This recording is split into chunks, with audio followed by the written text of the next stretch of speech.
All America, all the time. Sit down, buckle up, and get ready for The Dan Bongino Show. Folks, it's Tuesday, although it feels like a Monday for obvious reasons. 3-day weekend. You know why it is a 3-day weekend, we'll get into in a moment. Of course, many of you already know. However, as is said often, I hate cliches, but in this case, it's valuable. It's not about barbecues, and I think you know that. It's nice if people get together, but it's about a bigger thing. I've got Judge Jeanine Pirro coming up later as a guest on the show today. It is her first appearance on the show. Really excited. We're going to ask her about the 250th, the whole push to de-weaponize one, I would argue, the most important United States attorney position in the country. Judge Jeanine, I worked with her. She was absolutely incredible during my time there, so don't miss that. Also, big news weekend. Shots fired at the White House, another attack on the President Trump White House. Quickly, some comments on that. And then a potential surprise in 2028. I say that because I don't necessarily think this would be a bad thing if these things happen. I'll tell you what I mean later, because there's been a lot of back and forth on both sides on this. I've seen 1,000 videos after the Kentucky primary is over about everybody like crashing out and all this stuff. I'm just trying to handle this from like a sane, objective position about, hey, here's where we are. So a lot to get to today. Today's show brought to you by Birch Gold. Hey, when there's a supply constraint on commodities, prices go up. Basic supply and demand. You saw it with fuel prices, with the Strait. And you know what else is a limited commodity too? Gold. That's why I'm an investor in gold. You can't just print gold, okay? They mine it out of the ground. When it's gone, it's gone. Governments can't just print more of it. That's why everyone from central banks to savvy investors, by the way, me included, are diversified with gold. If you've been thinking about gold for years but have still not moved some of your savings into physical gold, Birch, B-I-R-C-H, Birch Gold is who I trust to help you. Now through May 29th, Birch Gold is giving first-time gold buyers a rebate of up to $10,000 on qualifying purchases. For details and a free information kit on diversifying into gold, text Dan to the number 989898. Birch Gold can help you convert an existing IRA or 401k into a tax-sheltered IRA in physical gold. Text Dan to the number 989898 to see if you qualify for a first-time gold buyer rebate of up to $10,000. $10,000. Again, text Dan to the number 989898 today. Message and data rates apply. Thank you, Birch Gold. Fellas, let's go. First, folks, it was Memorial Day this weekend. I want to take a moment to, again, thank all of the families who have lost a loved one in combat, in service of this great nation, and that flag behind me, ladies and gentlemen, the flag, it's not about the cloth. It could be made out of a napkin. It's the symbolism. That stands for something bigger and better than all of us alone. That is the unmistakable symbol of liberty and freedom around the world, whether it's the flag or the military that backs it up, or this powerful, freedom-loving, liberty-loving, God-given, big R, capital rights system. That flag is unique, and I hate the word unique because it's ironically overused, but not in this case. There has never been anything like the United States, and there never will be again. You wake up every morning and thank the good Lord. Whatever God you pray to, I pray to Jesus Christ, and capital G, God the Father in heaven. I say thank you for having me, allowing me to be born in this country at this time. And this country did not have to exist, folks. Don't think it was inevitable. It was not a snap. It's not some comic book. Men, women, people died died horrible deaths through the Revolution, 1812, the Civil War, World War I, World War II, Vietnam, Iraq, Afghanistan. People died horrible deaths so that we can sit here on Memorial Day and have a burger with family and friends and smile, have a beer with them. We can just enjoy each other's company without the threats of nuclear missiles taking us out because of what our brave men and women did. Folks, there have been great sacrifices made by my family members. I put this out every Memorial Day. It's a picture of my uncle, Greg, who died in Vietnam. He received 2 Bronze Stars, including one with a V device. I put out this tweet every single Memorial Day. There he is right there.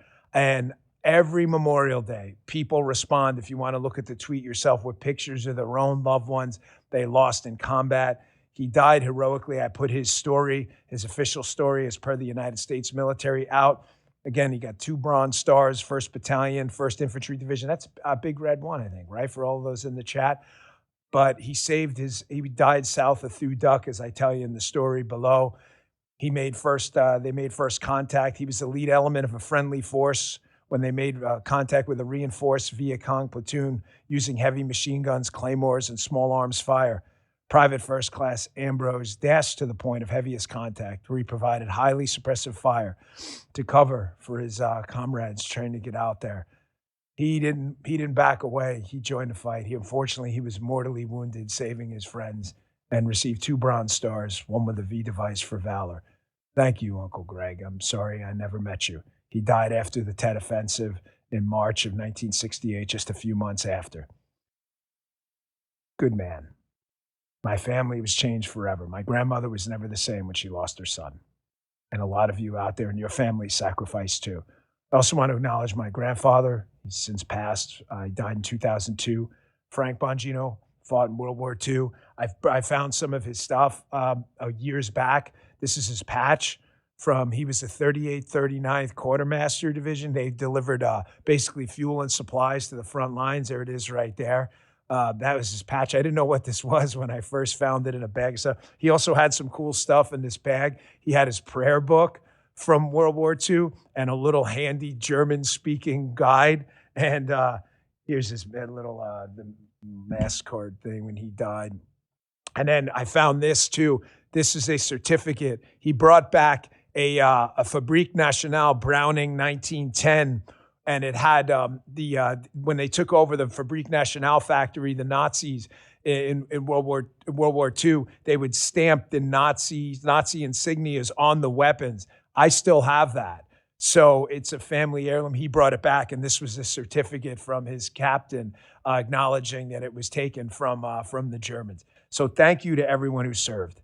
It's an unimaginable honor for me as a citizen of the United States to know that people like you also swore allegiance to the Constitution too. Thank you so much for everything you did. All right, folks, it was a big weekend. A lot happened. Yesterday being Memorial Day, we were off. We were off not because we didn't want to do the show, because I'd rather you spend some time with your family. We love the show, but there are more important things in life. But there was a big news weekend this weekend. I was sitting there and I thought, please don't tell me this is happening again. And it did. Another attack at the White House. The subject in the case had numerous contacts with the mental health system. This is a reporter live on the air doing a live shot at that Pebble Beach area on the north grounds of the White House where they do all the live press avails. And you can see her response as they hear, I think it was 17th Street in Penn, where if you want to look it up on a Google map or an Apple map or whatever, you can see it's right there. She hears the shots fired. Play that if you got. President Trump has said a deal is close, right here. only for the two sides to remain far apart. No. I don't blame the folks. Shots fired right there. And by the way, remember, a lot of those mics have gated. I'm not an audio guy, but you guys are. They have like gated compressors, right? So you're hearing that, and it's still loud. That's not how that sounded in real life. In other words, I'm not going to do it, but if I were to scream, you're going to see me scream. You're going to hear it elevation, but you're not going to hear it as it actually sounded because the compressor compresses it. So that was a lot louder. She, of course, did the smart thing and takes cover right away and went to stand there with gunfire. However, folks, I'll be on Sean Hannity's show tonight talking about this and some other things. This president is obviously I say obviously because the data backs it up, the most threatened U.S. president, former president, he was former in between, we've ever seen. He is going to require, just a quick takeaway point on this, this president is going to require, we hope he lives a long life after this presidency too, he is going to need presidential level security forever. It's not negotiable. I'm just hoping the next administration, Republican or Democrat, does the right thing. This appears to have been a case in the mental health system. This subject in the case had numerous contacts with the mental health system. The Secret Service does try to categorize people that constantly threaten the president in different categories of threats, class 1, class 2, and class 3. So I don't know where this guy was on that. He probably was a class 3. However, there's just not enough people in the Secret Service to be watching these people all the time. There's just not. I think it's way past time. By the way, I said it, and I know Director Curran's moving in the direction here. They've got to dramatically expand the Secret Service Special Weapons Team. It's known as CAT, Counter Assault Team. It's a SWAT team for the Secret Service. They've got to expand that dramatically, and they got to start using them, I think, even around the White House grounds, where typically that's a uniform division role. They made some adjustments there too, but Donald Trump is just the most threatened figure in modern politics, I think, anywhere in the world. And we've got to meet the moment. We cannot have anything happen to President Trump. So there's my 2 cents on that. Okay, switching gears, because again, a lot happened, and we rolled into Tuesday. Got Judge Jeanine coming up. Folks, the Kentucky primary race with Massey was about bigger things than Tom Massey. And we're not going to be talking about this endlessly. However, there is a potential that Tom Massey may come back and run for president. He's already filed to run again in 2028, which is his first congressional seat. And by the way, that's the system. If he thinks he's got ideas to win, good for you. Throw your name back on a ballot. Let the people, that's democracy. It's how it works. No one should be shut out of a system because you don't like them or like their ideas. Let the people decide. The people did decide in Kentucky 4. However, I bring this up because there are people, you ever see that movie like New Jack City? Like there are these New Jacks who we've just seen them like over the last couple of years. And if we had like a MAGA tent, right? Oh, there we go. Thank you, guys. Thomas Massey for Congress. I filed with the FEC to run for the 2028 House race. I wouldn't be surprised if he runs for president either. But there are these people like that just showed up, the New Jacks in the tent. They insult everybody in the tent. I told you, like they show up at the party, they take a big dump in the punch bowl, and then they wonder why people who have busted their ass for the Republican Party, the conservatarian movement, people who have, stood by and knocked on the doors and done the sweat equity work, they wonder why people get pissed off. Well, this stuff doesn't help, okay? I saw this clip this weekend.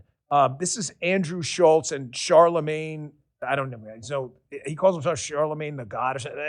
Charlemagne, I don't know, whatever. He doesn't really talk much.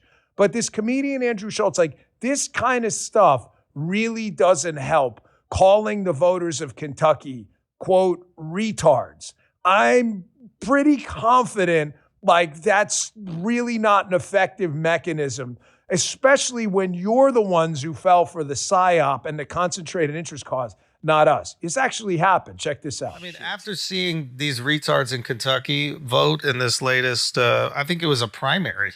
It was a primary. Congratulations, guys. Like for a long time, I've hated it when people just like, especially like coastal elites, just like shit on, southern states, and they say that they're like dumb and all this other stuff. I hate it. I think it's so stupid. You've never even been to these places. How dare you like throw these, horrible things on these people? And then an election like this comes up and they fucking fall for it. And it's just like, congrats, man. You guys lived up to every single stereotype anybody has ever said about you. Number one, how do you think it was a primary? Did you guys catch that? Andy, did you catch that? He's like, I think it was a primary. What do you mean you think it was? Election day's in November. Like you didn't, maybe don't, listen, I'm not telling you what to talk about or not talk about. I am the free speech. I put my money and my ass on the line for free speech long before any of these people.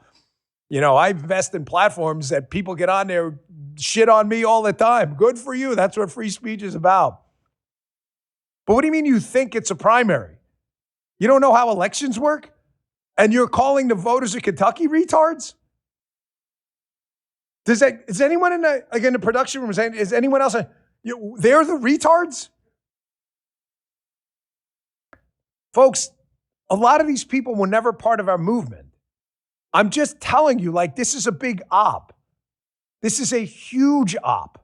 There is so much foreign money being flushed into the United States to wipe out the MAGA tent from the inside. I'm stunned more people don't pick up on it. And then to accuse other people of being, quote, retards and falling for an op you fell for is really stunning.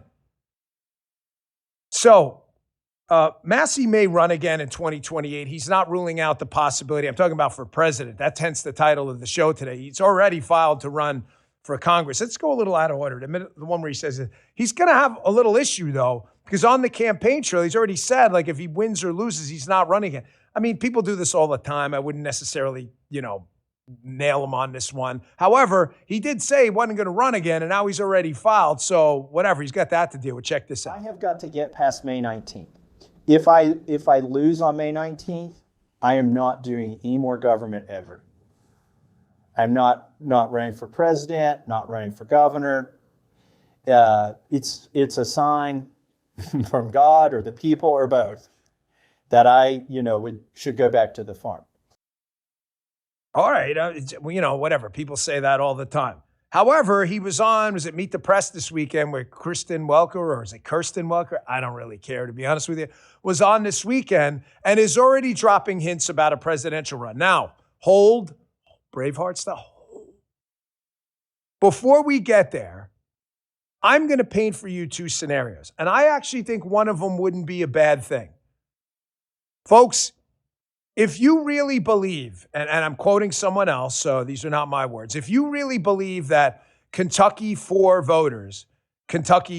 4 voters are, quote, retards, and are too stupid, a bunch of hayseeds or whatever stereotype you want to impart upon these amazing Americans who sacrifice and bust their ass and in farms and factories every single day so people can do like comedy shows and things like that. If you really believe they're, quote, retards, then I actually think maybe it's a good thing to make this a national fight.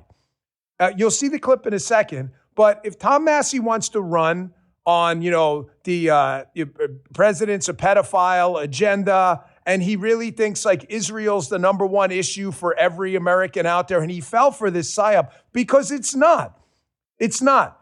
There are people who value the upsides of a relationship, understand there are downsides too. I promise you, like, if it's the only thing you care about, and I got a clip coming up about that, you are in the minority of minorities. If you really think this is a national issue, then let's hash it out. So scenario one, Tom Massey runs for president. Let's see how he does on the Republican primary and yes, Andrew, it will be, in fact, the primary before the general. That's the way these things work. You don't have the primary after the general. All right? So let's hash it out. Other people have run on these agendas before within the Republican Party. And then it's kind of a national referendum. What are you going to do? Call the whole country, quote, retards if he doesn't win? Okay? Second is, if he runs under a third-party agenda, it's only to hand the election to the Democrats. That's it. There is no math. I wish it weren't the case. I wish we had, a healthier Republican Party. I'm not telling you the Republican Party's been cured of all its ills in the MAGA era. I get it. However, there is no math for that. If you don't get to 270 because there's a third-party ticket splitter in the Electoral College, the race goes to the House. And in the House, there are not enough third-party independent members to sway the election. It's going to be a Republican or a Democrat. That's it. So that scenario is just handing it to the Democrats. You're just handing it to them. Here he was, Tom Massey, on Kristen Welker's show this weekend, kind of hinting at the possibility of even running for president in 2028. We'll see what happens. Anybody can do it. You want to try. But I think we do need to have this national fight right now. Check this out. I will not rule out anything, and right now I'm not going to rule in anything. Look, I've spent the last 5 days on my farm with my grandkids and my cattle and my peach trees, and it's a pretty nice life. I don't know if I want to screw that up again. I've been in Congress 14 years fighting. Every hour that passes, I get decompressed a little bit more. It's like coming up from the bottom of the ocean. And I'll take some time and decide what's next. But I think I will stay engaged in some way or shape. Maybe it's from the outside. Folks, the problem here, I've tried to explain this, and people just don't get. I don't know, do you believe in receipts or not? I know if you're in my audience, you do. I know it bothers people who hate my guts. And believe me, I fully align with the Aunt Jane theory of life. God rest her soul. That was my godmother, obviously my mother's sister. Self-praise stinks. However, numbers are numbers. We have probably the largest MAGA podcast out there. We just do. So if this movement was so dead as a doornail, how come you can't build a bigger audience than this audience? And I say that because every day I see these things with these like little half-assed, two-bit, like failed podcast people. Like, this guy's crashing out, that guy's crashing. The only person crashing out is you. I didn't lose. My candidate won. I don't even know what you're talking about. You fell for the op. And the op is a simple one. You made your whole campaign about this foreign influence or money trying to pump into American politics that the only issue you should care about all the time is Israel. That's it. I don't know how many times do I have to tell you, go down to your local deli, bodega, supermarket, quickie mart, whatever the hell, find a place in The Simpsons, go in there and tap the random Republican voter or Democrat, it doesn't even matter, and ask them what the number one issue is. You're going to find in the real world that you were the one who fell for this op. This is what I mean. I saw this debate this weekend between Anna Kasparian, is she one of the young turds? She's one of the turds, I think, right? I think she was one of the turds. Well, either way, she aligns with the turds, and you know that fat slob Kank always screaming and yelling into the Kankasaur, screaming into the microphone when he's not shoving a Twinkie in his mouth. All they want to tweet about, Spank spent the whole weekend. That was actually a slip. But it's good, Spank. Spank spent the whole weekend tweeting again about Israel, and they're wondering why they're losing elections. Here's a debate between Shabbos Kastenbaum and Anna Kasparian, and all they want to talk about is, well, a lot of money came into Ed Goldrein's campaign. A lot of money came into Massey's campaign, too. Kamala Harris spent $1 billion. What's your point? Check this out. It's interesting that you talk about Zionist billionaires because actually Jeff Yass funded Thomas Massey's campaign as well. I find it interesting that you don't talk about NIAC, the National Iranian American Council. I find it interesting you don't talk about the Council on American Islamic Relations. I find it interesting you don't talk about the Jordanian Muslims, the Marouk family, who also funded him. You don't talk about the Iranian Joe Kini, who I hope I'm pronouncing his name correctly. I find it interesting that you're talking about how AIPAC has this ability to simply fund elections with any money they want, yet Maureen Galindo, who said that American Zionists need to be put in internment camps, actually won her election yesterday. Chris Rabb, who said that the Bondi Beach massacre, which killed 10 Jews by an Islamist, including a 9-year-old girl, Matilda, he said it was a false flag. He won his election yesterday. So if AIPAC is, buying any election they want, how come they didn't buy those elections? Why did they allow those candidates to win? So again, if you want to focus on money, then sure, Thomas Massey also raised $15 million from Islamist groups, from far-left Democrats. He went on your show repeatedly. But look, Kamala Harris raised $1 billion. He did not go on our show repeatedly. You made that up. Excuse me. He went on your show the day before the election, all right? You can't just lie. He came Thomas Massey go on your show the day before the election? Technical issues and had to drop off. I am making the point that even if you have money in politics, which I want to get rid of, that still doesn't translate into forcing Kentuckians to not support a candidate. Kamala Harris had $1 billion and she still lost. What, you're telling me that 60,000 Kentuckians who wanted strong borders, who wanted DHS funded, who didn't believe that Donald Trump was a pedophile, they were forced into voting against Thomas Massey? No, they didn't like the guy. That's what elections come down to. This is my point. Do you understand how this is the foreign Trump has no agency and his voters are stupid puppet master theory? No agency, like no control over their own lives, like a principal agent problem. That this foreign government, the Kentucky, quote, retard voters fell for this. That's what this is. It is an insult on its face. It's an insult on its face. There was money spent on both sides. You just can't digest the fact that despite mountains of money on both sides, that the guy who was out there spouting the, Israel, Epstein class, pedos, all, you just can't accept the fact he got smoked. What? You're crashing out. No one's crashing out but you guys. That seems like a bit of projection. You should look that up, just like the primary dates. You should check that out. Couple of things. Every prediction you guys made on the other side, this is all about Israel, it failed. Every prediction. The audience wasn't going. Everything you said about the show failed. Everything you told the audience, the MAGA thing is dead, failed. And you fell for the oldest trick in the book. You fell for the concentrated interest problem. When there is a small group of people who made their entire lives about this one issue, and you think it's the guy sitting next to you in the Wawa. It is not. I don't know what else you need to see. The election was not close. I don't know what else you need to see. You can continue to run on this, and I promise you will continue to lose in the primary process. Now, you may win something in the general because there are a lot of leftists like Graham Plattner and others who are totally aligned with this foreign Israel buying everybody and their votes. People are too stupid. Kentucky voters are retards. There are people on the left who align with this too, but that's not our people. Those are the new jacks walking in the tent. Ladies and gentlemen, this is the horseshoe theory of politics. That eventually, when you get one of these concentrated interest cases, especially when it involves foreign influence or perceived foreign influence in a campaign and how voters are, quote, retards and stupid and everything else, the horseshoe theory is you eventually get elements pretending to be on both wings of the party who horseshoe around and meet each other in the middle. A lot of these folks pretending to be part of the MAGA movement are saying the exact same thing far leftists are talking about. The pedos and the government, the Trump administration, this cabal. It's the same bullshit that a lot of the leftist people are talking about. It's the same thing. Folks, these people on the left, they don't care about fighting Nazis. There's a guy running in Maine with a freaking Nazi tattoo on his chest.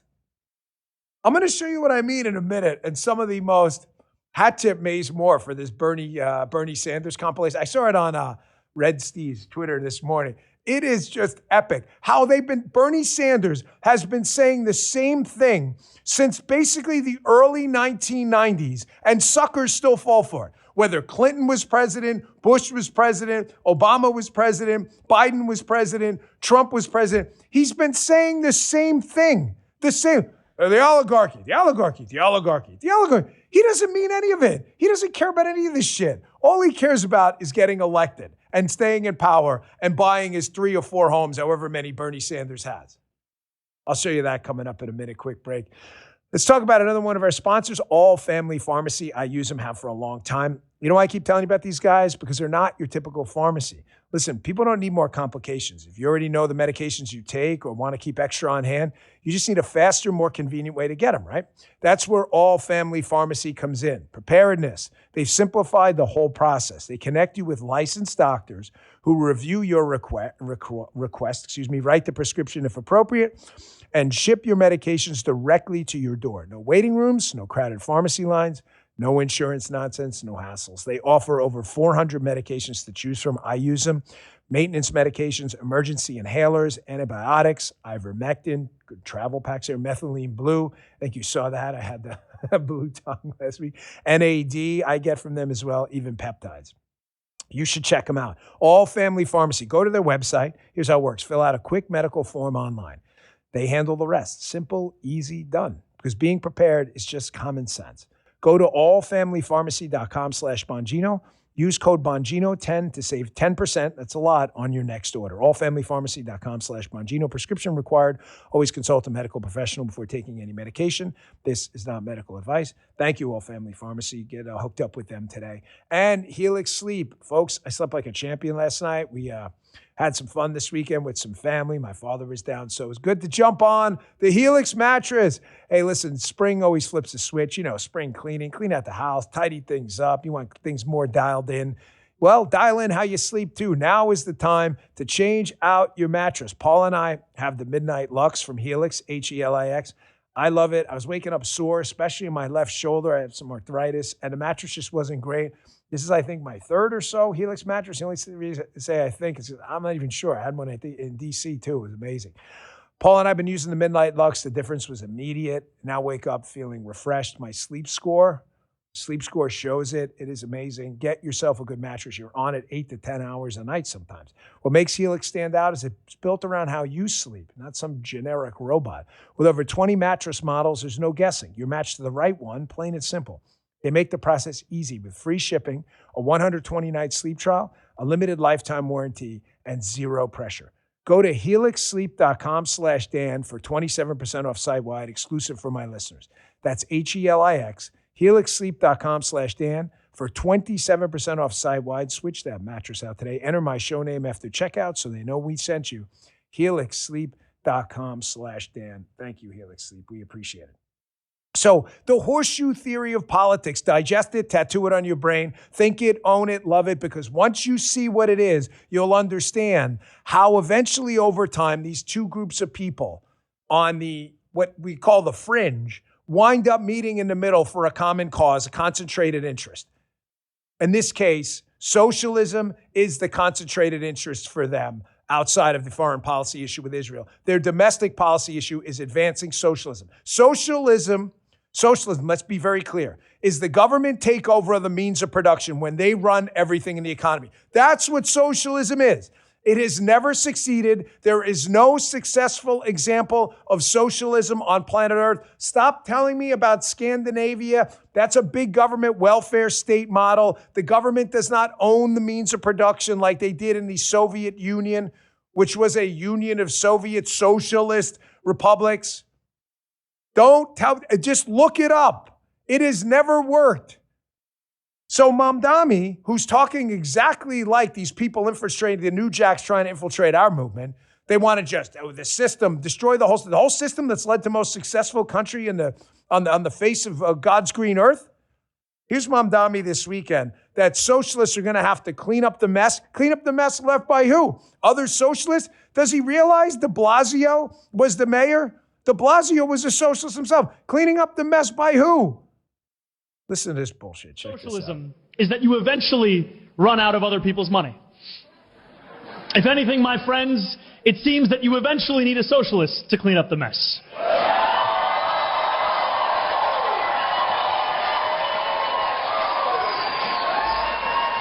On January 1st, I told New Yorkers that City Hall would hold a singular purpose: to make this city belong to more of its people than it did the day before.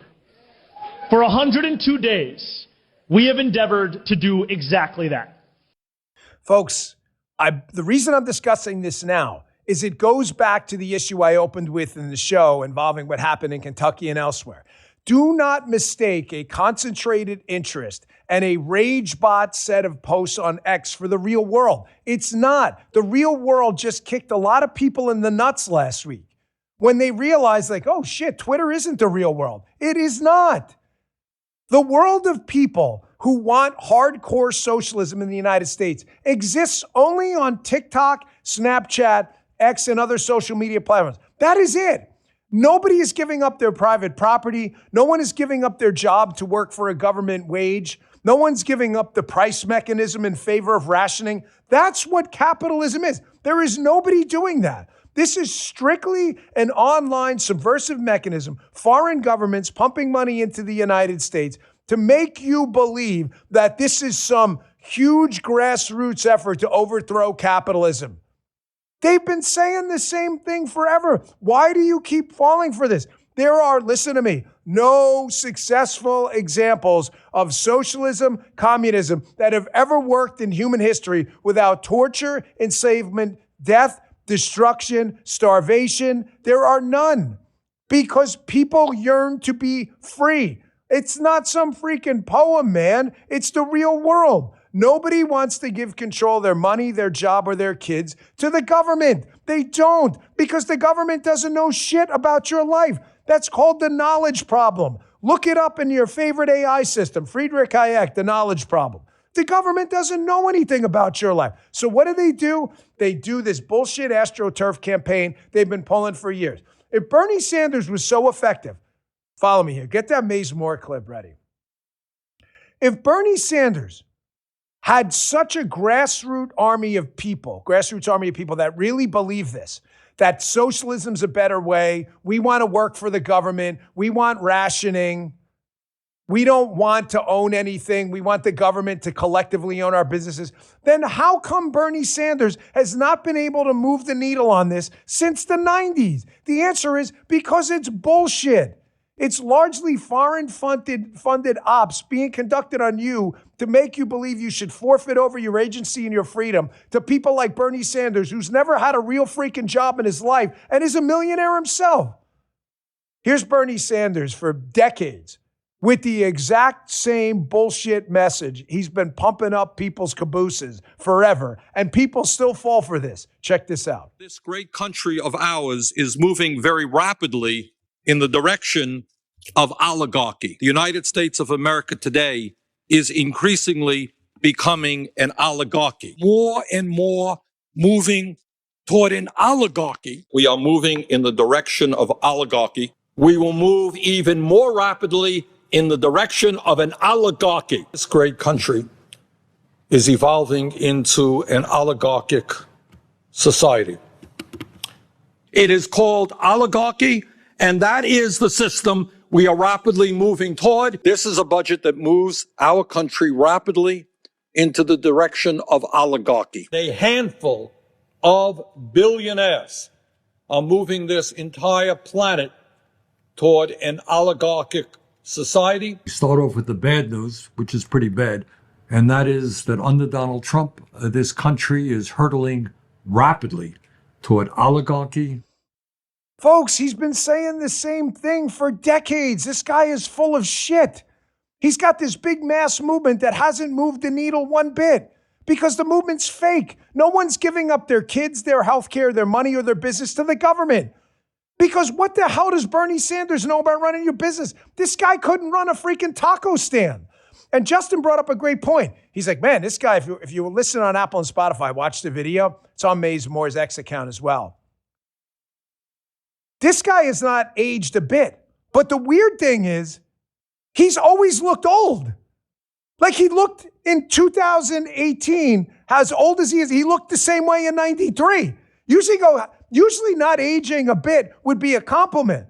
Like, what the hell? Is this guy taking some kind of like special stabilization serum that he only hit in 1993 after aging prematurely?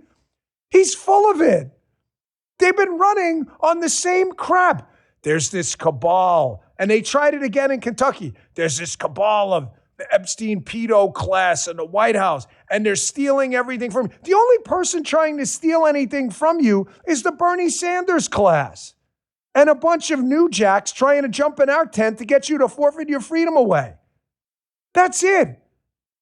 Donald Trump's big, beautiful bill, what did it do? It gave you back more of your money.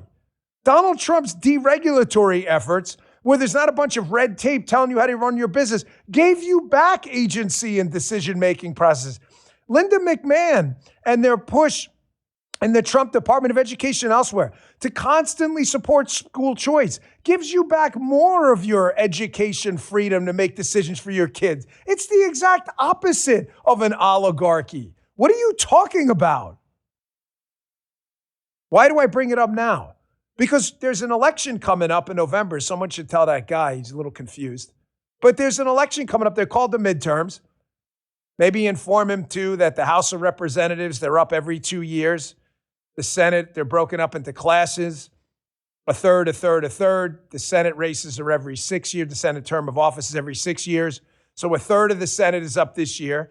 And the Senate race in Maine, the candidate in Maine has an actual Nazi tattoo. He is a Democrat, and everybody loves him. I thought the Democrats told you they're the party fighting the Nazis. I thought that's what they said. Here's Bernie Sanders at a rally for Graham Plattner with the Nazi tattoo. Forget the Nazi thing for a minute. I can't believe it's forget the Nazi thing. It's to be just for a second. I want you to look at what the sign on the stage at the Graham Plattner with the Nazi tattoo rally says with Bernie Sanders. Sounds like the same shit he's been saying since 1993. Because it is. Check this out. We will not just fight the oligarchy, we will defeat the oligarchy and the political system that it maintains. We will defeat the political system that it maintains, the politics of Susan Collins, a politics that turns politicians into millionaires, but tells you to be grateful for crumbs. It is a lie. Again, from a dude who has never managed to build anything, create products that add value to society, just like that bum Bernie Sanders, who's never had a real job because he can't, because he has no life skills. They don't have any skills to add value, so they run on the politics of envy that this class of people in the Trump administration are trying to steal everything from you. Sounds kind of like what you heard in the primary, right? It's the same op, man. These people are totally full of shit. They are not allies. I saw this, this goes to show you too. I saw this in the Wall Street Journal this weekend. There was this fascinating article by this, wealthy New Yorker saying that this tax on second homes, which sounds great. My gosh, you have a second home in New York. You're so rich. They totally, completely either lie to you or are too stupid to know how an economy works. There's this piece up about this second home tax, a wealthy New Yorker's case. And this Julia Maclaw says, I pay the highest income tax rates in the nation. Why shouldn't part-timers contribute something too? She says that, hey, the difference is their income comes from outside of New York. They spend less than half the year. That's because they don't live there. By the way, they pay tax on the business they do in New York.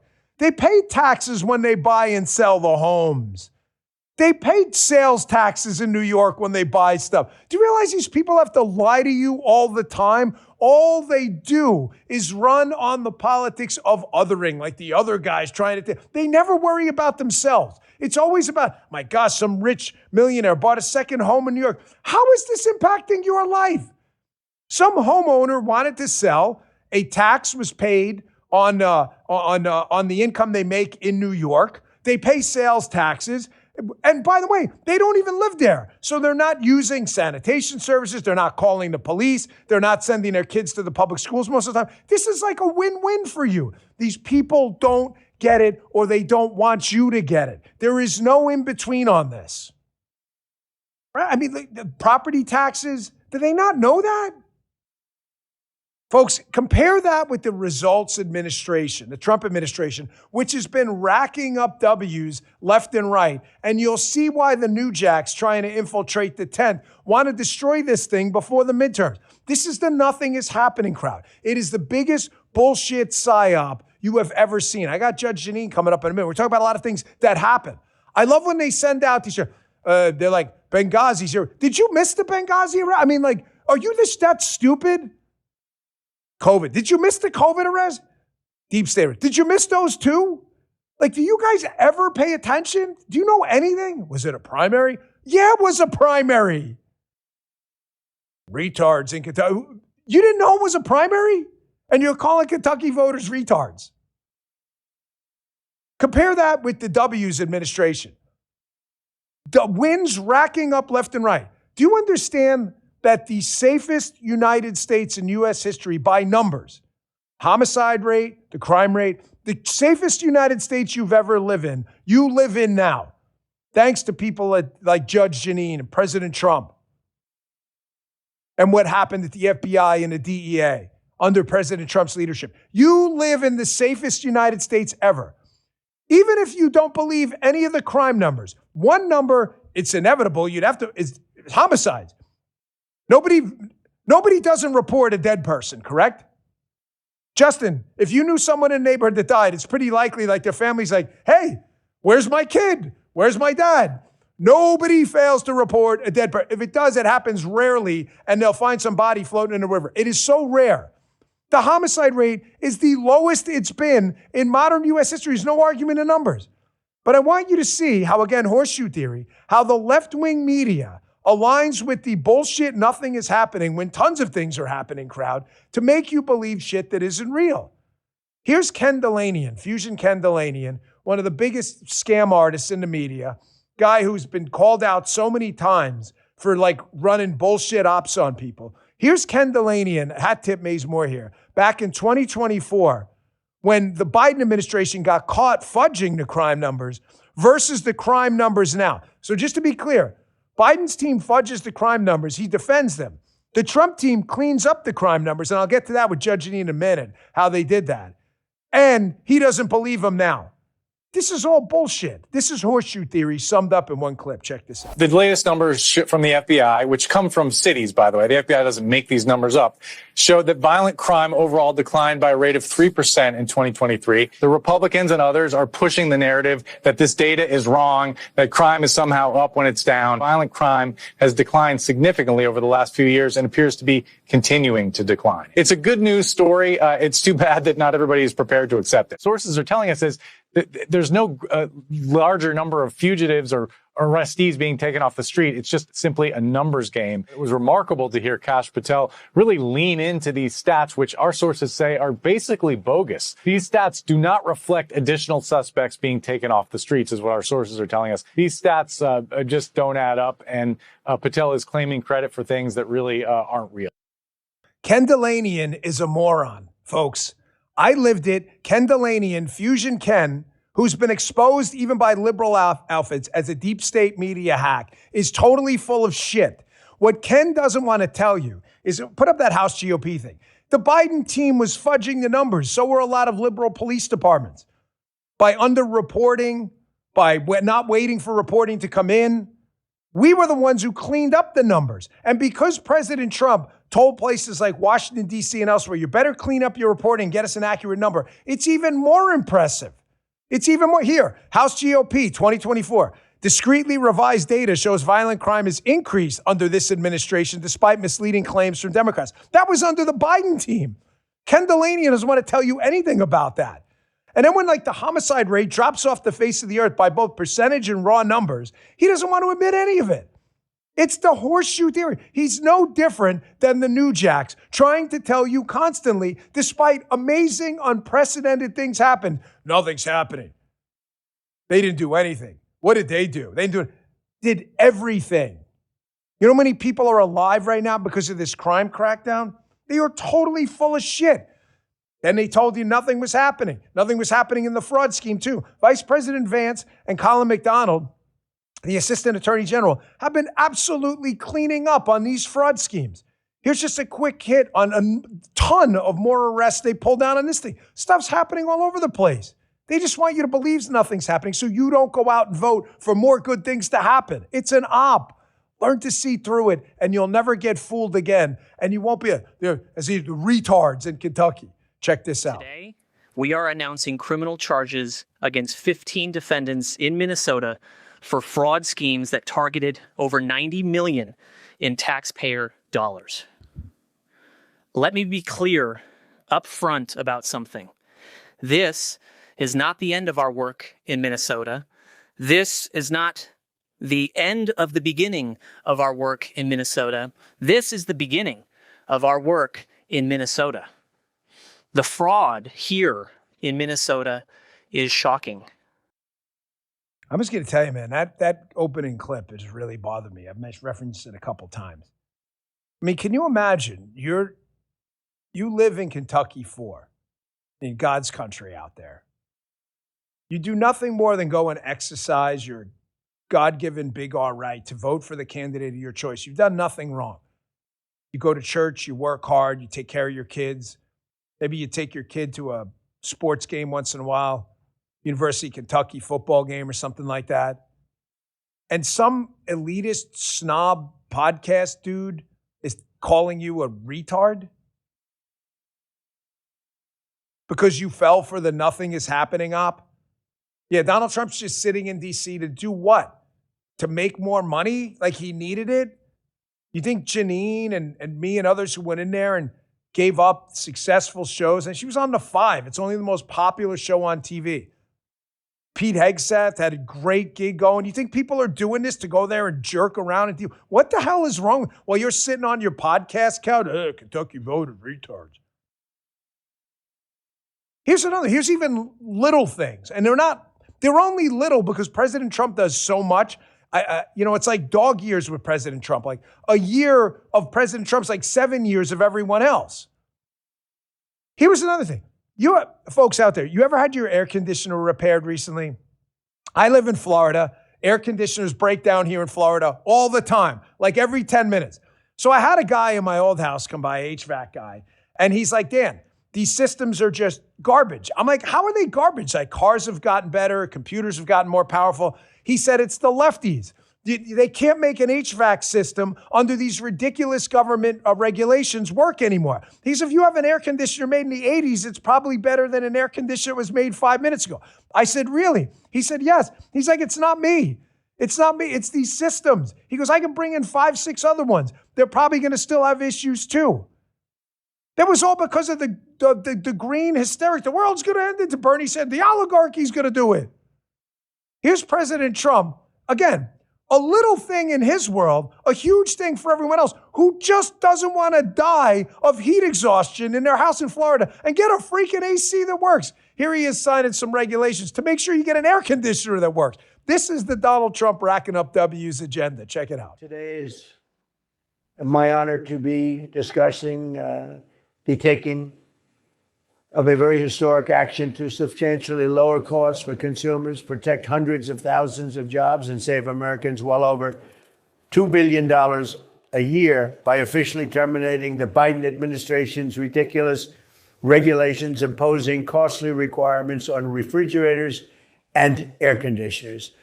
It's ridiculous, unnecessary, and costly, and actually makes the machinery worse. Anyone in the chat in the HVAC business or in the HVAC business in Kentucky, then we definitely loved it because I know people are busting their ass working for them. We would love to hear from you. Everything he said there is true. The wins are happening every day. Do not fall for the horseshoe theory, New Jack bullshit. Here's another one. CBS immigration judges. There's a problem. The problem is for years we've let the court system on the immigration side atrophy. So what does President Trump do about it? They fix it.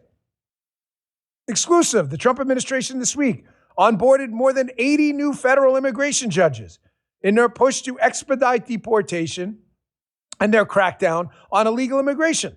I thought nothing is, again, every day things are happening that the nothing is happening crowd is telling you not happening. And when they happen, they ignore them. And then people fall for it by calling others names. Maybe people didn't fall for it. Maybe people like in Kentucky or elsewhere are what we know them to be. Smart, educated, hardworking voters who care about the communities, who are following what's happening and are liking it and want more of it. Has that ever occurred to you? More happened this weekend, too.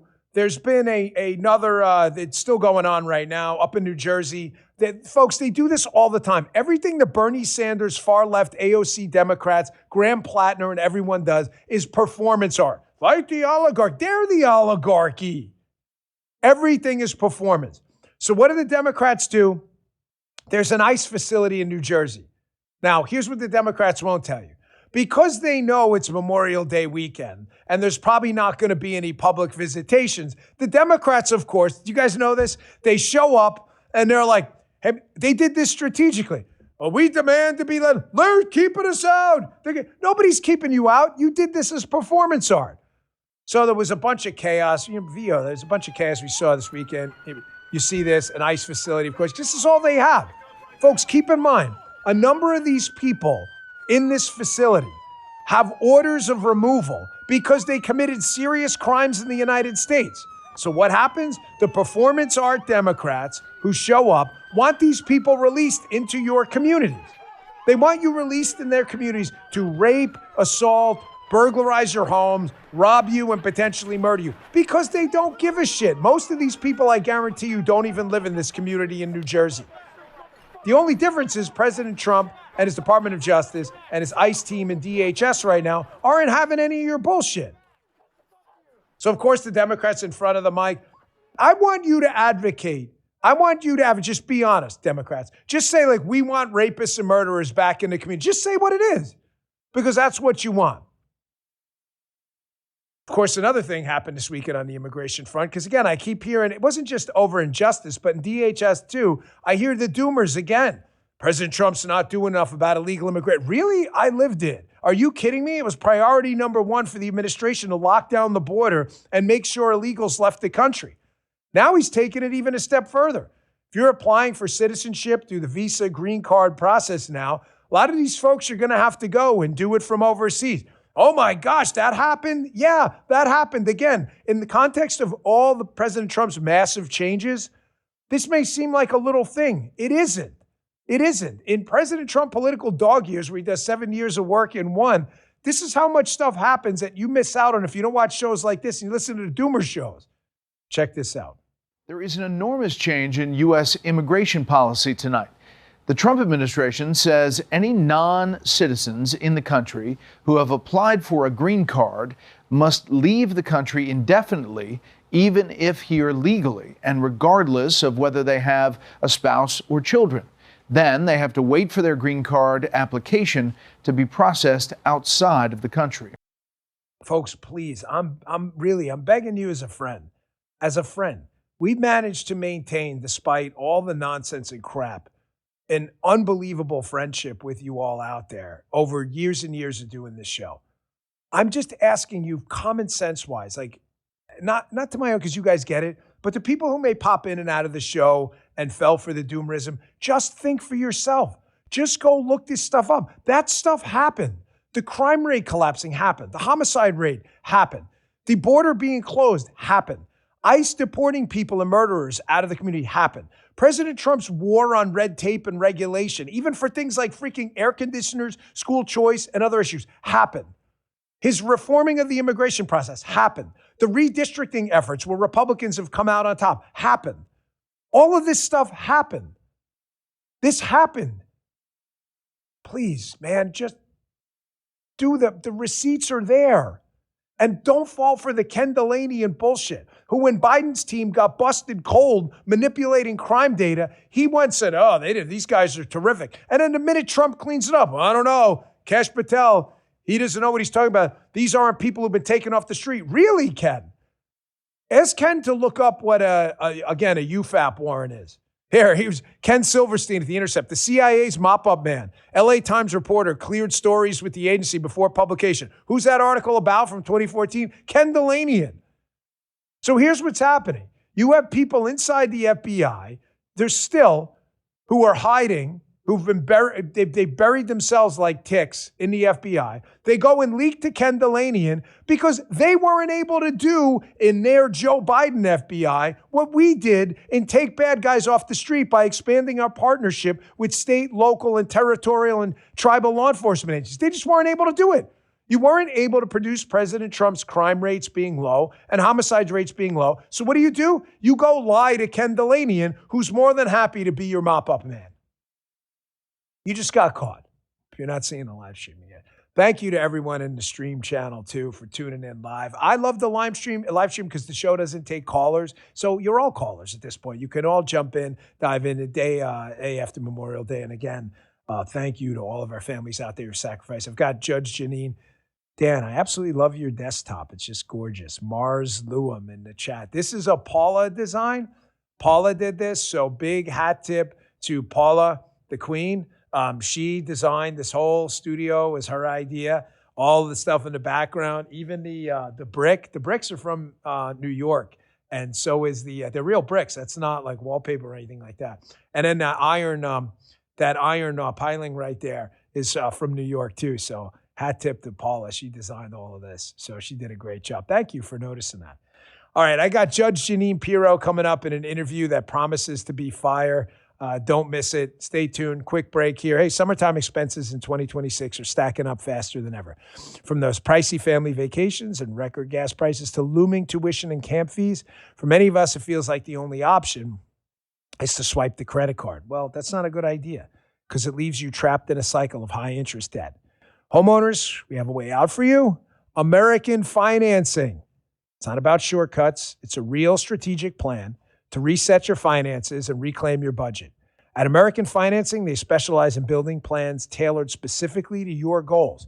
They've been with me a long time. They look at your current debt. They show you exactly how your home's equity can work smarter for you. Imagine rolling that high interest debt into one simple, manageable monthly payment. There are no upfront fees and zero pressure, just honest advice from salary-based consultants. On average, their customers are saving $800 a month. That is real breathing room. Start today with American Financing. You may even be able to delay 2 mortgage payments.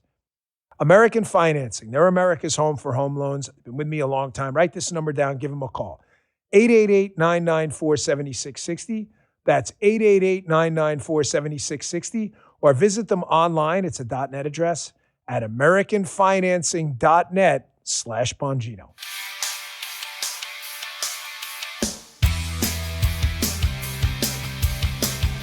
Welcoming to the show for the first time, one of my really good friends and just a change agent of the highest order in the DOJ, Judge Janine Pirro, U.S. Attorney for Washington, D.C. Judge, welcome to the show. Good morning. And let me just say first that we all miss you here in Washington. I personally miss working with you on some of the great cases that we worked on, but I'm sure everything's fine in your life now that you don't have to live in D.C. Yeah, DC. I tell you, it was an interesting change. It brings up a question. I wasn't going to go, but what's the adjustment been like for you? I mean, I know what it was like for me. Obviously, you're on the most popular show in conservative media, The Five. I mean, just ridiculous ratings. You're asked by the president to serve. I mean, I kind of know the story a little bit myself, but what was it like for you to just pick up what you like? I mean, you got your dogs, you got this beautiful house, and just to go down and take over, I would argue, the most important U.S. attorney spot in the country. Well, first of all, I think, Dan, that you reach a point in your life when you say that, who am I? And when the president called, there was no question that if you took that classic yellow pad and you did the pros and the cons, well, the cons were definitely against taking the job. But the pro was something bigger and longer and more complete. And that was that this is really who I am. And it brings me back to my roots, Stan, because you know my background, prosecutor, judge, DA, all that. And it's really who I am. And so this United States Attorney's Office is different than any other office in the country. It is the only one where the United States Attorney is a double hatter. And what that means is I am a U.S. attorney handling all kinds of federal cases, but I'm also the local DA handling street crime. And I don't think that there's anywhere more important in the country to handle street crime than in the place that 2 years ago had the fourth highest murder rate in the country. And so, for all of that, humming and hawing, the truth is you have to decide, who am I? What am I about? What do I want to do in my life? And this is what I want to do. And as for the adjustment, Dan, Washington is very different. We're in, it's kind of you talk about New York City being a concrete jungle. Well, in Washington, I'm in the middle of, the nation's capital, a lot of buildings, a lot of federal buildings. And all I'm looking for is a decent tomato at the end of the night. There's no bodegas in D.C. I don't understand it.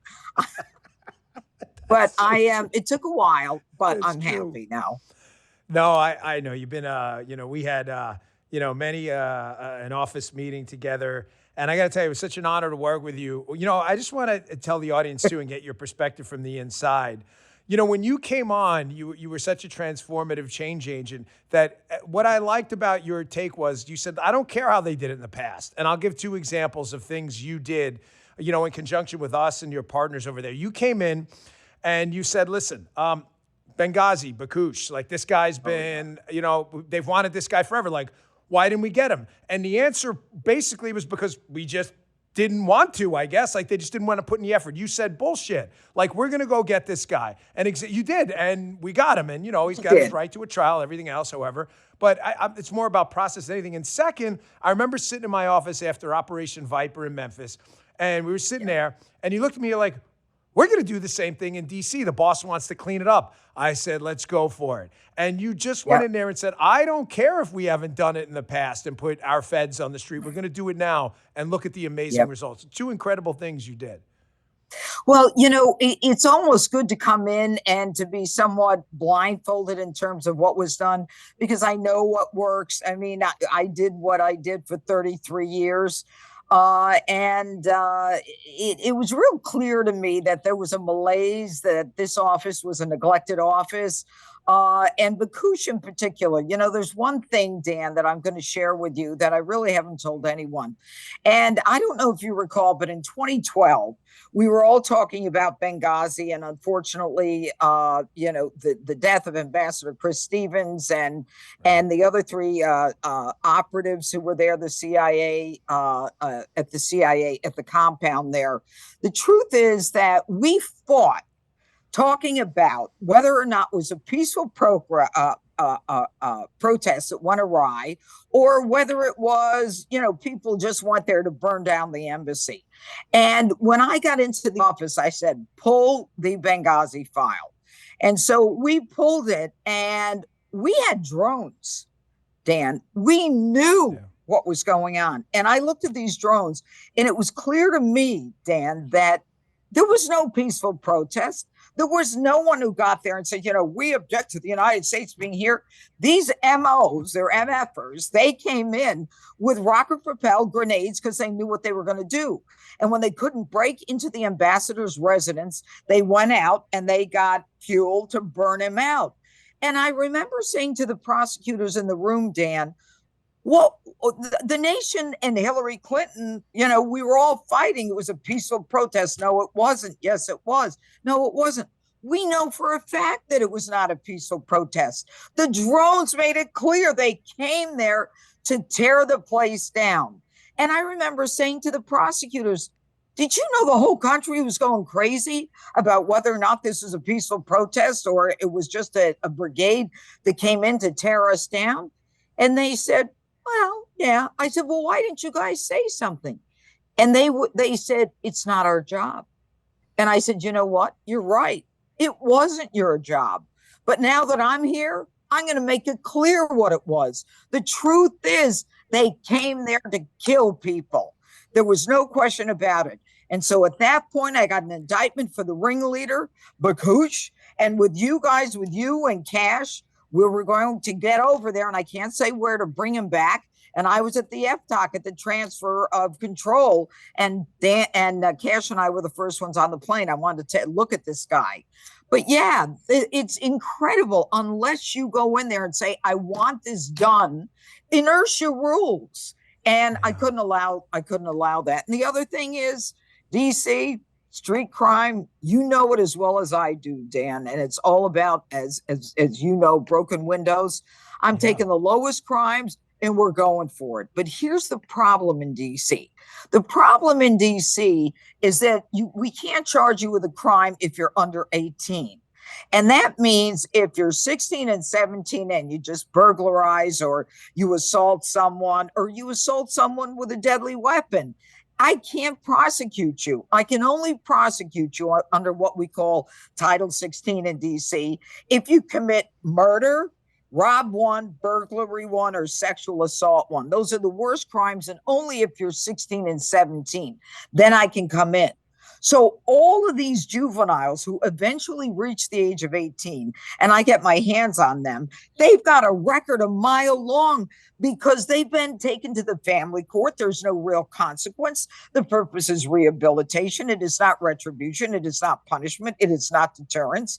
It is simply to make sure that these kids get help, and they don't. They go to an ice cream social, they go to yoga, and they're out. And that's when I said no more. And I had a team here, and I'm very proud of the team now of U.S. attorneys, although we're down still 73 from 150. But the truth is that they were not taught to be the tip of the spear, most of them.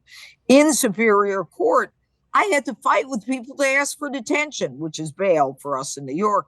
I had to fight with them. You ask for bail in every case. The guy is charged with an assault, with a violent crime. What do you mean? The guy strangled a woman. What do you mean? And they said, well, the judges aren't going to give it to us.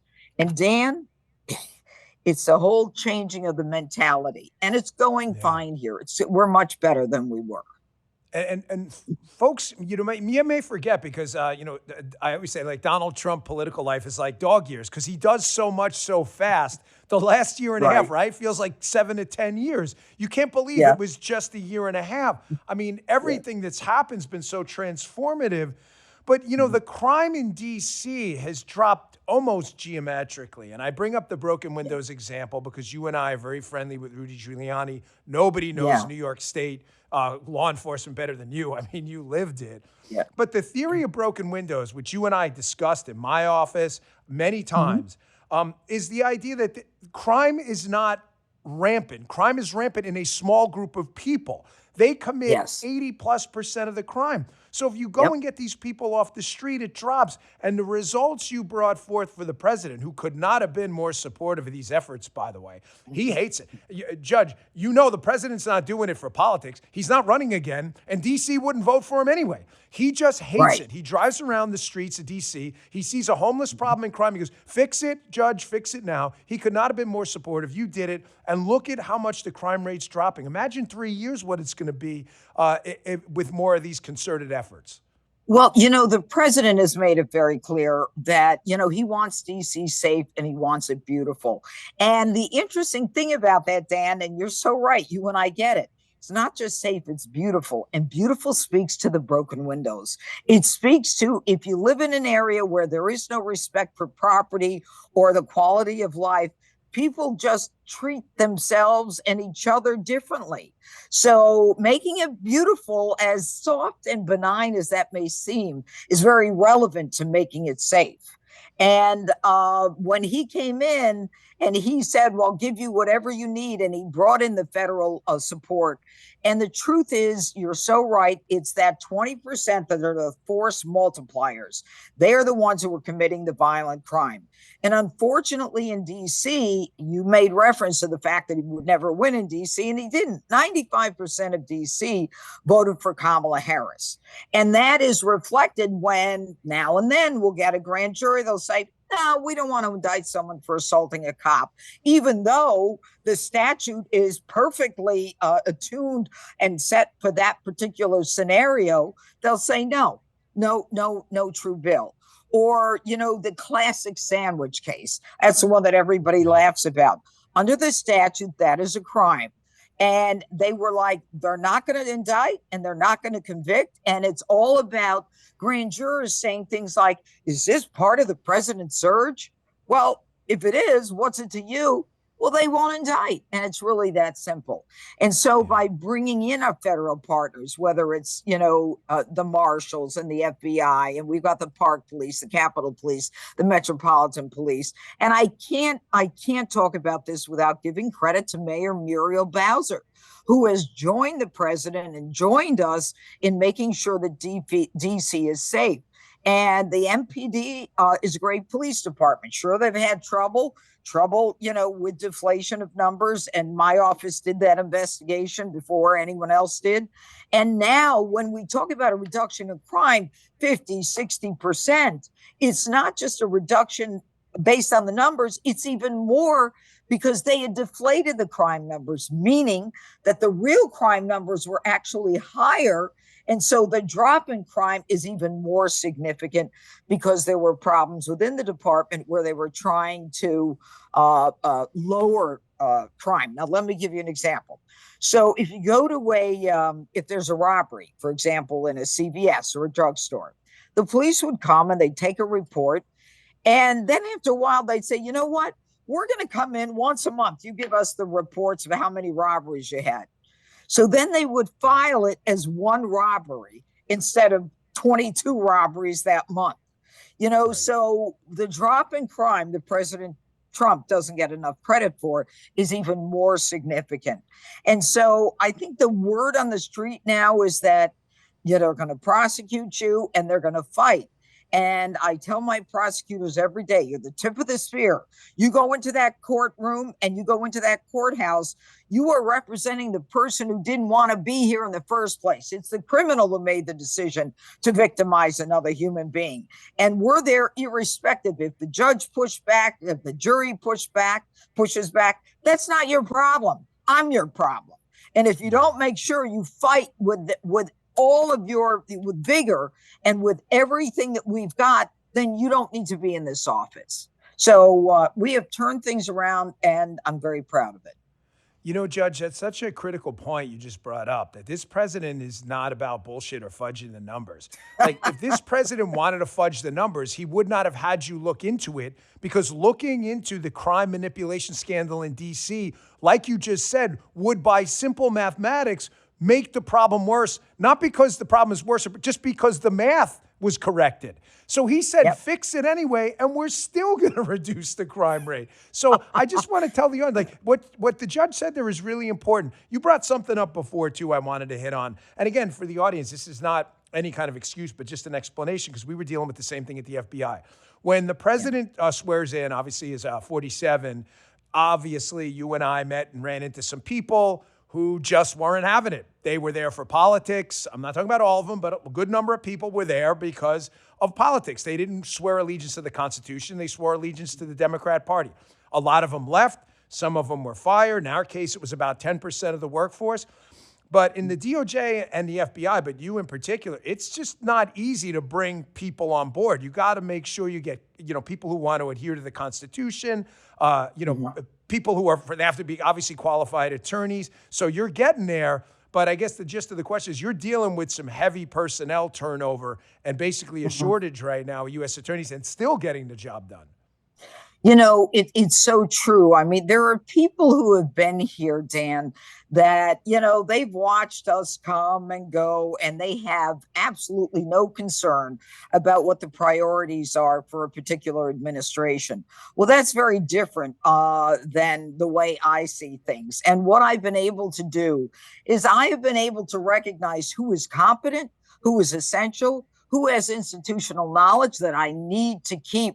But make no mistake, if your agenda is not aligned with mine, you're not going to be here. I'm not one of those people who came in and said, everybody goes. It doesn't work that way because DC, this office in particular, has the highest turnover nationally, even before we got here. It's just the nature of, the way people work here. And if you look at anyone's resume, Dan, it's very interesting. They're in a position for a year or two, and then they jump to another agency, or they jump to a law firm, or they go private, then they go public. In New York, it's like, if you're not with a firm for 4 or 5 years, what's wrong? You couldn't cut it. It's different here. But what I want these people here to understand, and they do now, and I think we've turned the ship around a great deal, is that if you want to fight the fight, and if you want to make sure that we are doing what we're supposed to be doing, irrespective of politics, then you're on my team. Because law and order isn't about politics. You either fight crime and believe in it, or you don't. If you don't, I don't need you. And if you're incompetent, lazy, or think you need more time off than you get, I don't need you. If you think you need to work at home, I don't need you. I need you in the office. And that's one of the things that I had the biggest problem with. But now there's no question. Everybody gets it. Everybody's here. Dan, people would work 2 weeks and get a day off for free.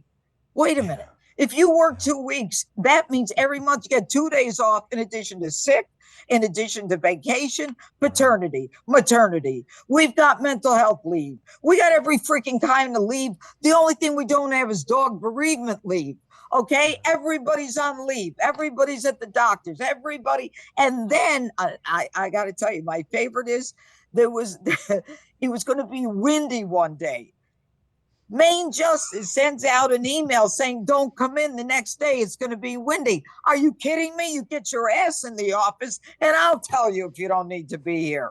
It's just a different mentality, Dan. Well, I've known you outside of the space, inside of the government space. You've never changed a bit. I can tell you, folks, sitting in that big old deputy director conference room, Cash has a better office, but I had a better conference room, right? You have a great conference room. Oh, wasn't it? And, the judge and I be sitting there with this crew of attorneys and FBI. And the judge is, folks, I'm telling you, she is absolutely no different. If you think this is a shtick, you don't know Judge Janine. Like, it's not. I had FBI people in the room like, oh, shit, she really is that same person we saw in the 5. You should go get her. I remember, Dan, when we were in that room of one case that we solved. And you were the force behind it. And that's a pipe bomber. I'll never forget. We went in there. We sat with all the FBI agents. They had been working on it for a long time. And you were like, well, what about this? And what about that? And you and I are like, what about this? And what about that? We may not have worked there, but we still had common sense. And you know what? Yeah. I got to tell you, Darren Cox, Washington field office, I work with him every day. I love the guy. The guy. It's a little bumpy, but now we're in a situation where we talk at least once a day.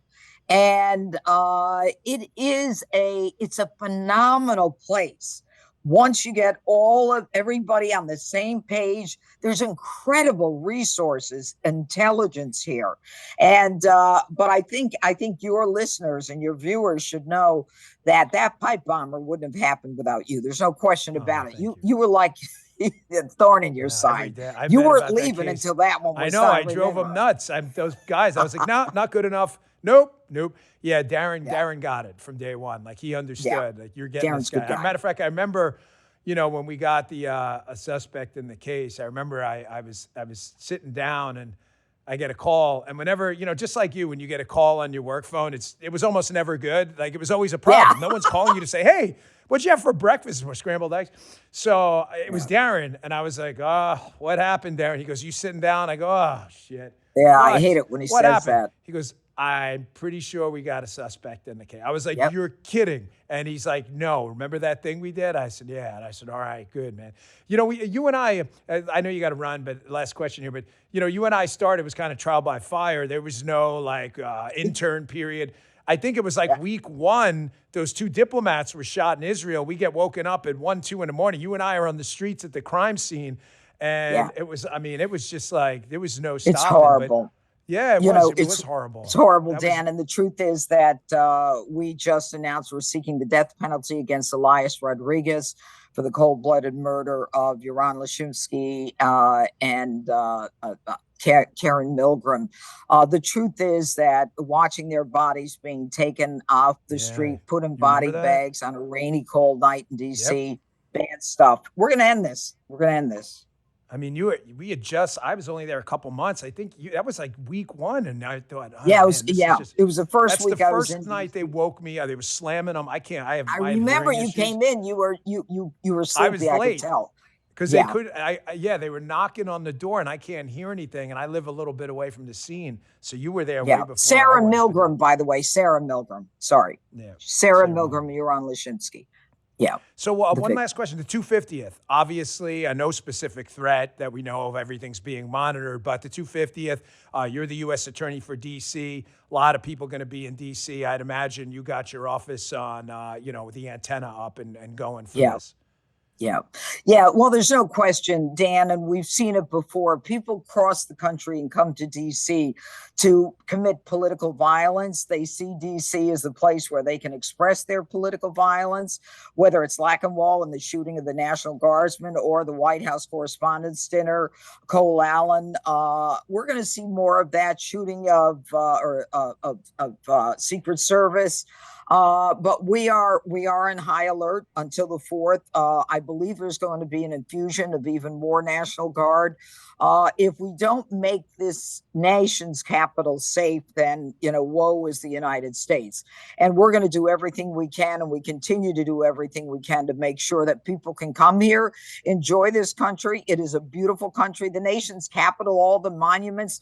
And it's really as simple as making sure that law and order is enforced in a way where people know it, they understand it. You're going to get the death penalty. We're going for the jugular. You commit a crime here, you're going to pay for it. It's that simple. Judge, I had really high expectations when you got the appointment. I knew who you were. I'm like, this is going to be amazing. And you so far surpassed them. I mean, you were such a nuts and bolts, like go get them, kind of no bullshit. Like that answer's not good enough kind of person. And to watch you in action was a distinct pleasure. So such an honor to have you on your show. Of course, you're welcome back anytime. Thanks for Dan, coming we on love today. you. Thank you so much, really. And you know what? God bless this great country and keep telling the truth. Indeed. Amen. You got it. Thanks, Judge Janine. Judge Janine Pirro, folks. She is, to say a go-getter. You hear that about a lot of people. They're just being nice. I'm not just being nice because she doesn't care about nice. She cares about results. I never forget sitting in meetings with her. And that answer's not good enough. Figure it out. Nope. Get it. Go get it. Give me a better answer. She was great. Thanks so much for tuning in today. Really appreciate it. You got Haley coming up at noon, rumble.com/Haley. You got Vince calling Ace every day at 8 a.m., rumble.com/Vince Eastern time, of course. Please check them out. 2 of our better hosts. They're really kicking ass in the space, and we love it. Also, download the Rumble app. It is free.